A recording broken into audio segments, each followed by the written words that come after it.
नमस्कार दोस्तों, स्वागत है आपका आपके अपने YouTube चैनल ज्ञान ज्योति एजुकेशन ग्रुप में।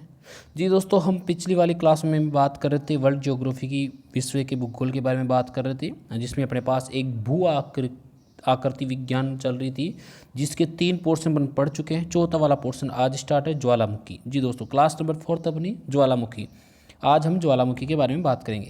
जी दोस्तों, आप हमारे चैनल पर नए हैं तो सबसे पहले आप हमारे चैनल को सब्सक्राइब करें, लाइक करें और इसको शेयर करना बिल्कुल भी नहीं भूलें। अपने दोस्तों में ज़्यादा से ज़्यादा इसको शेयर करें और साथ ही साथ आप बेल का आइकन को दबाना नहीं भूलें, ताकि हमारे डेली नोटिफिकेशन वीडियो सबसे पहले आपको मिल सके।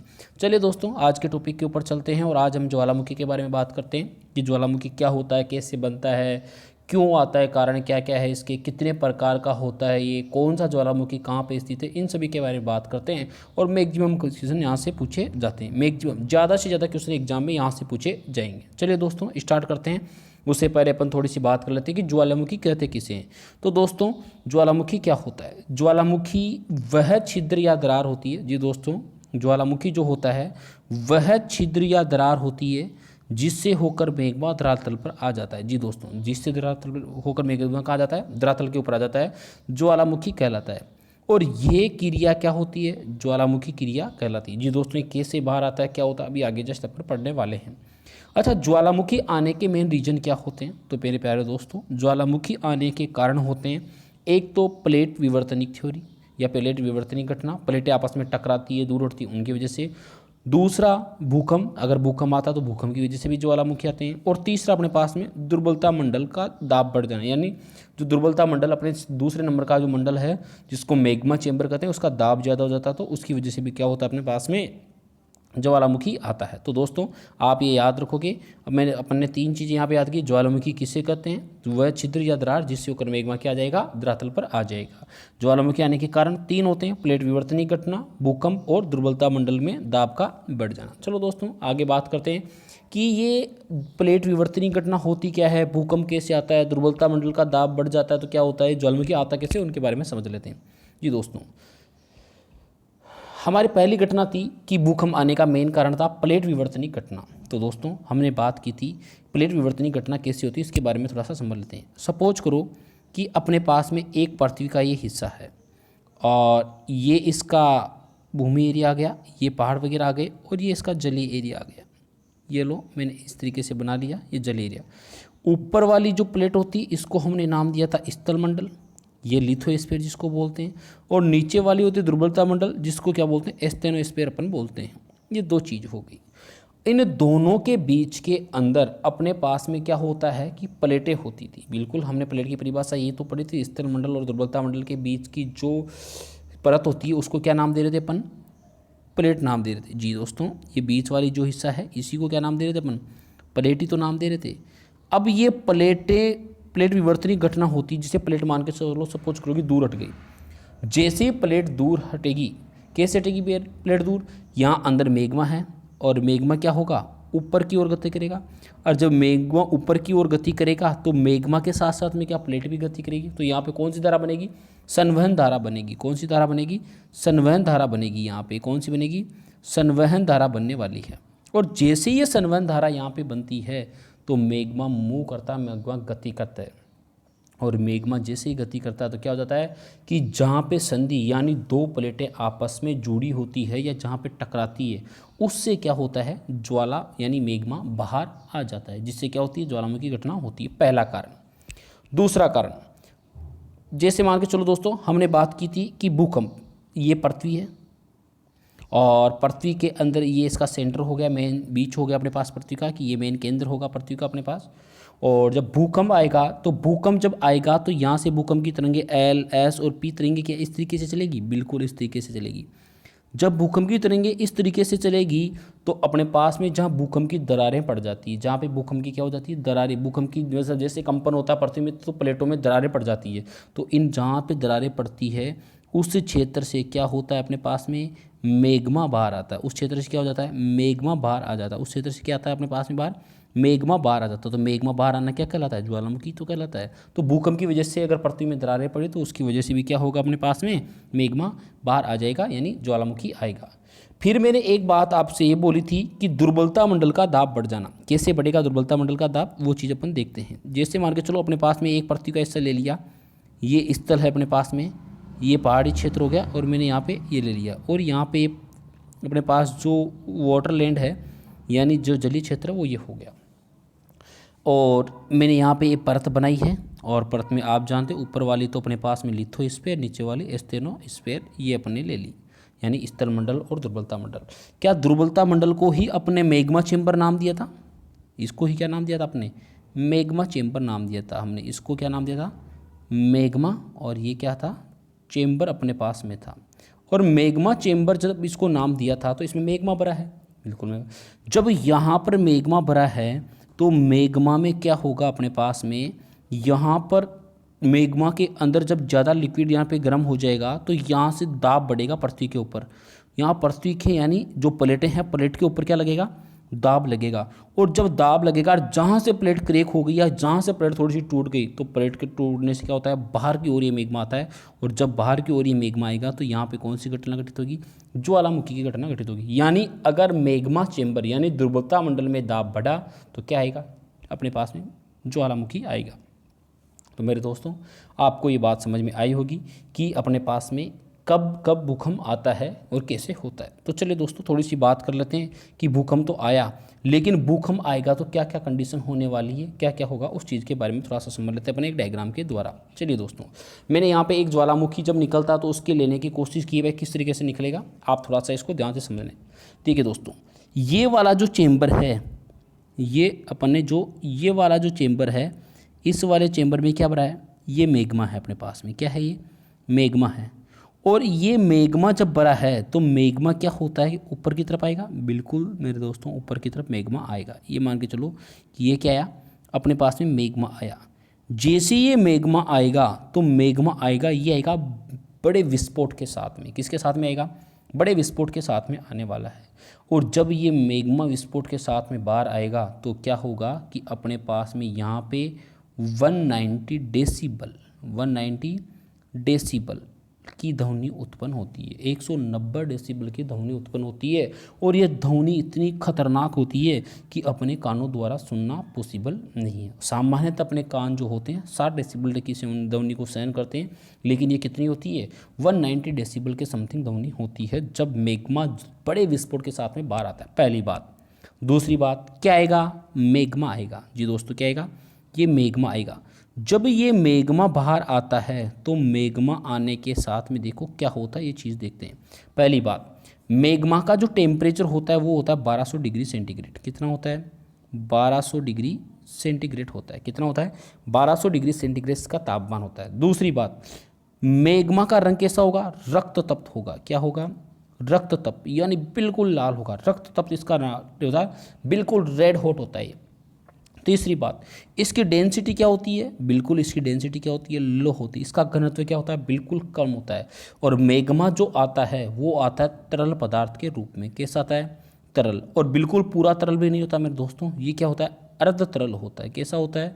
अर्ध तरल होता है, यानी आधा तरल होता है। तो आपको ये भी समझ में आया होगा कि मैग्मा जो निकलता है इसका टेम्परेचर 1200 डिग्री सेंटीग्रेड होता है, ये रक्त तप्त होता है, इसका घनत्व कम होता है, और ये अर्ध तरल अवस्था में होता है। चलिए दोस्तों, ये निकला। जब मैग्मा ऊपर आएगा तो मैग्मा जब ऊपर आएगा तो आप जानते हो कि ऊपर गैसेज वगैरह, धुआं वगैरह ये भी अपने पास में बहुत ज़्यादा निकलेंगे।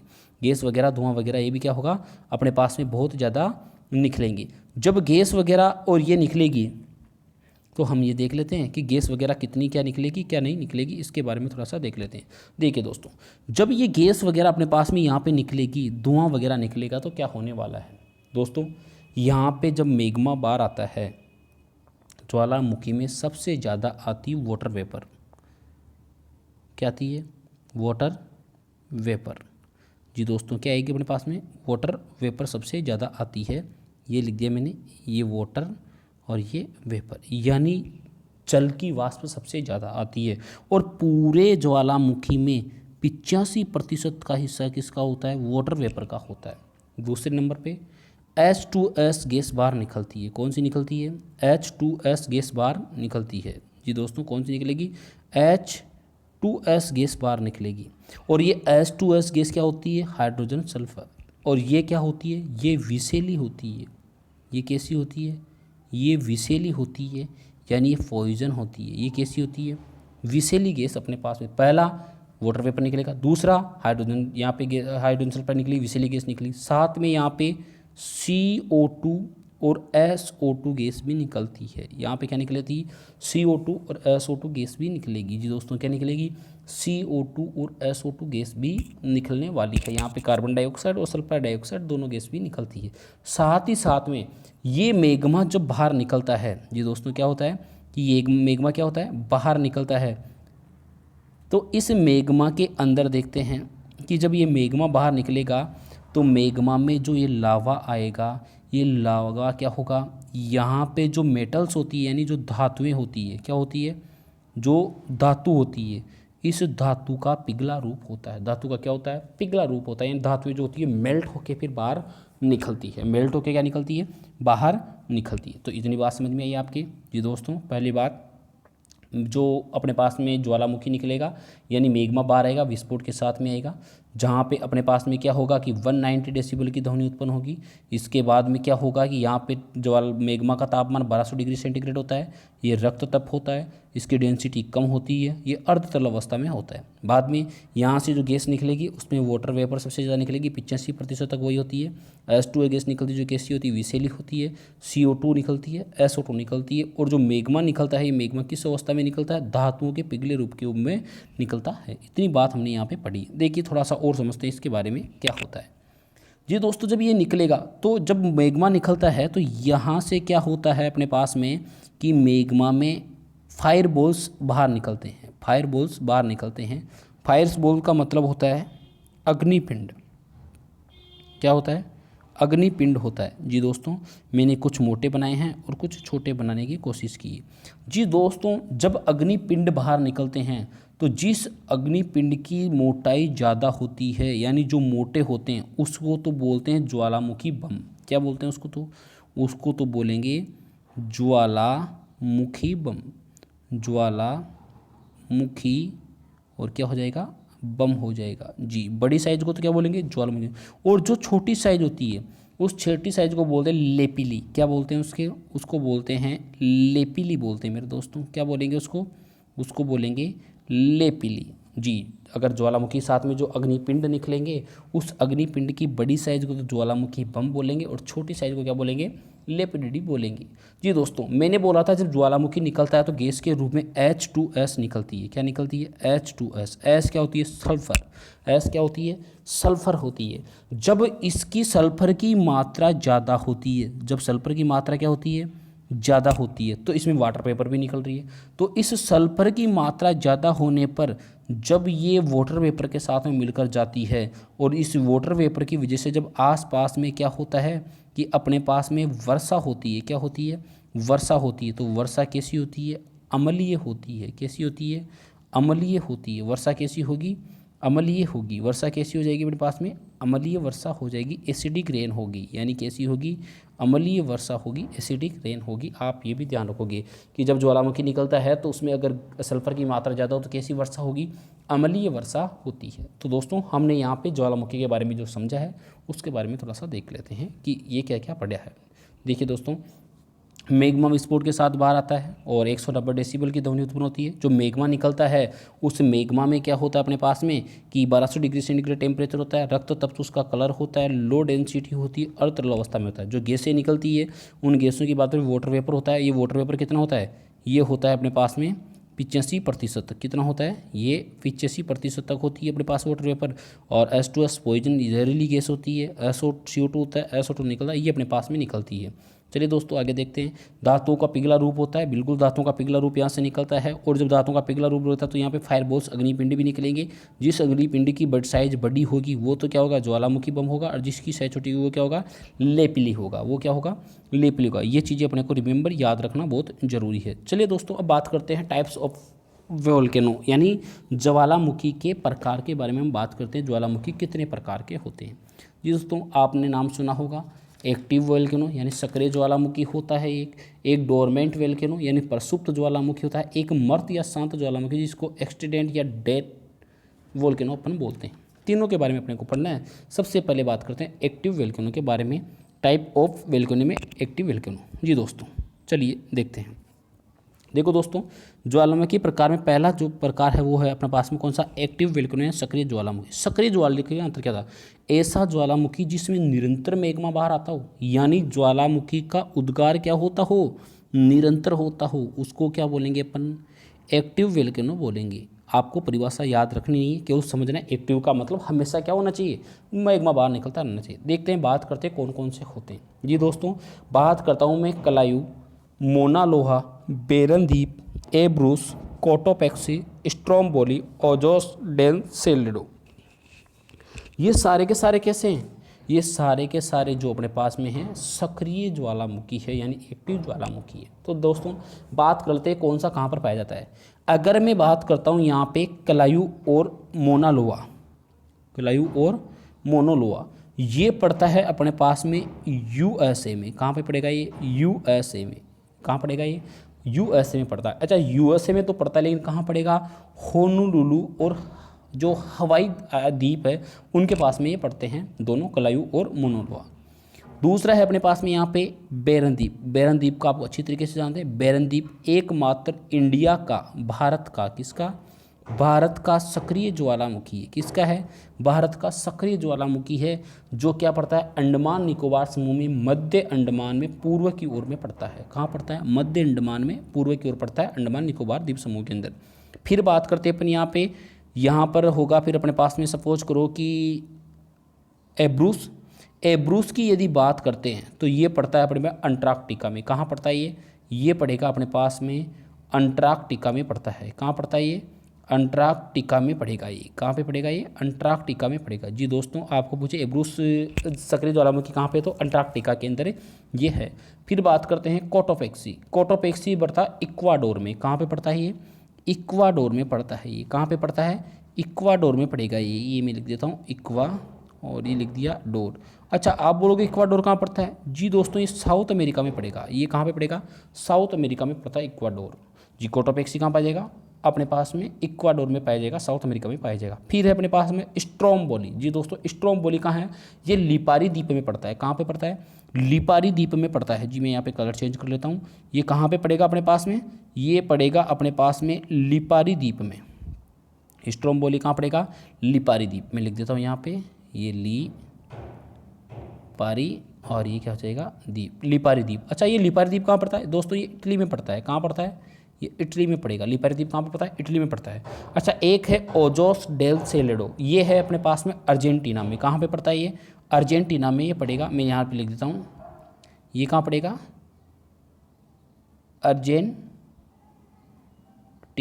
जी ये कहाँ पर पड़ेगा, अर्जेंटीना में पड़ेगा। जी दोस्तों कलाई और मनोला कहाँ पर है, यूएसए में है। कहाँ पड़ता है, होनोलुलु और हवाई द्वीप के पास में। बेरनद्वीप कहाँ का है, भारत का। एब्रूस कहाँ पे है, अंटार्कटिका है। कोटोपैक्सी कहाँ, इक्वाडोर, साउथ अमेरिका का है। स्ट्रोम्बोली कहाँ का है, लिपारी द्वीप, इटली का पड़ता है। ओजोस डेल सेलेडो कहाँ पे, अर्जेंटीना का है। जी दोस्तों कहाँ पे का पड़ता है, ये अर्जेंटीना का पड़ता है। ये अपने पास में सक्रिय ज्वालामुखी थे जो अपने पास में पाए जाते थे विश्व के अंदर, और इनके नाम भी याद रखने हैं, कौन सा सक्रिय कौन सा सक्रिय नहीं है, प्लस कहाँ पे पड़ता है, ये इंपॉर्टेंट अपने पास में। चलो दोस्तों दूसरी बात करते हैं डोरमेंट वोल्केनो या प्रसुप्त ज्वालामुखी के बारे में। जी दोस्तों डोरमेंट वोल्केनो या प्रसुप्त ज्वालामुखी लंबे समय से उद्गार नहीं हुआ है, लेकिन भविष्य में होने की संभावना है। तो इनको क्या बोल देंगे अपन, ये हो जाएंगे अपने पास में प्रसुप्त ज्वालामुखी। यानी लंबे समय से इसमें हुआ तो नहीं है, लेकिन होने की क्या थोड़ी बहुत संभावना होती है, इसीलिए इनको क्या बोल देते हैं कि ये कैसे होंगे, प्रसुप्त ज्वालामुखी होंगे। जी दोस्तों बात करते हैं यहाँ पे कि कौन सा ज्वालामुखी कहाँ पे एग्जाम्पल है। एक है माउंट फुजियामा, एक कांगड़ा, एक काकताओ, और एक कौन सा, नारकोंडम। इनके बाद में जो माउंट फुजियामा है ये पड़ता है अपने पास में जापान में। दोस्तों कहाँ पे पड़ता है ये पड़ेगा अपने पास में कहाँ, जापान में पड़ेगा। जी दोस्तों पहला वाला कहाँ पे पड़ेगा, ये पड़ेगा अपने पास में जापान में पड़ता है।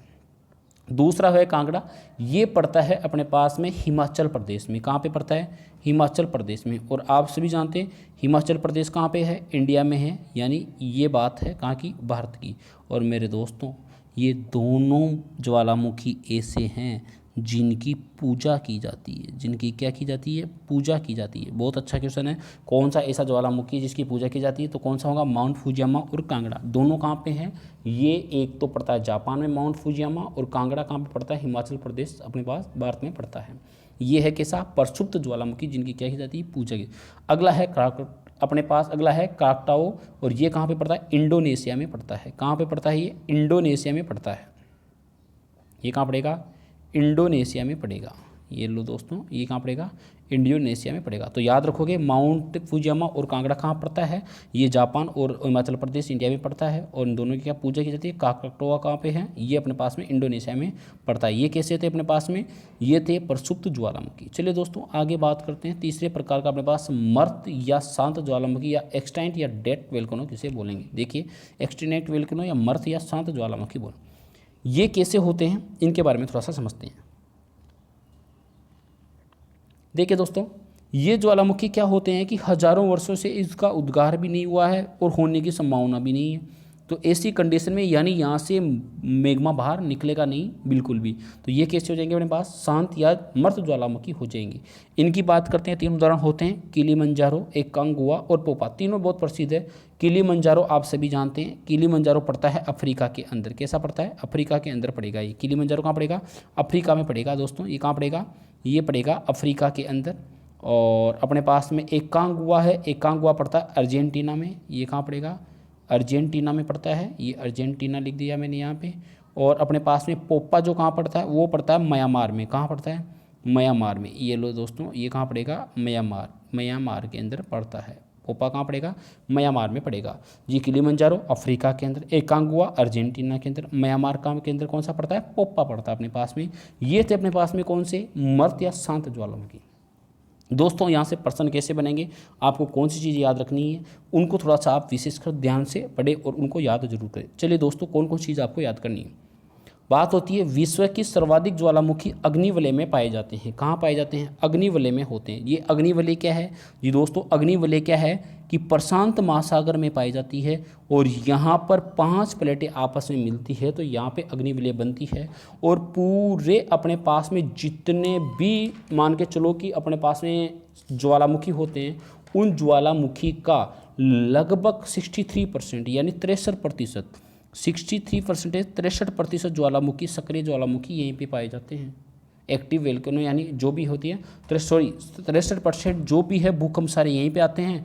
और लगभग 500 ज्वालामुखियों में से, कितने में से, 500 में से 407 एक्टिव यानी सक्रिय ज्वालामुखी कहाँ पे हैं, वो अग्निवलय के अंदर पड़ते हैं। और ये कहाँ पड़ती है, प्रशांत महासागर में पड़ती है। और यहाँ पे 5 प्लेटें आके मिलती है, अंटार्कटिका मिलती है आके, और अपने पास ऑस्ट्रेलिया प्लेट मिलती है आके, और यूरोपियन प्लेट मिलती है, नॉर्थ अमेरिका प्लेट मिलती है, और साउथ अमेरिका प्लेट मिलती है। 5 प्लेट मिलने की ये जगह है जहाँ पर क्या होता है अपने पास में, यहाँ पे ये पाए जाते हैं। और यहाँ पर इनके बीच में एक जापान देश पड़ता है, सबसे ज़्यादा भूकंप उसमें आते हैं। और यहीं पे एक मेरियाना गर्त पड़ता है जो सबसे गहरा स्थान, जिसकी गहराई कितनी है, 11,033 मीटर है। ये अपन आगे बात करेंगे पूरा डिटेल के अंदर, लेकिन फिलहाल में मैंने अग्निवलय के बारे में आपको बता दिया है कि अग्निवलय के अंदर ही सबसे ज़्यादा क्या पाए जाते हैं, ज्वालामुखी पाए जाते हैं।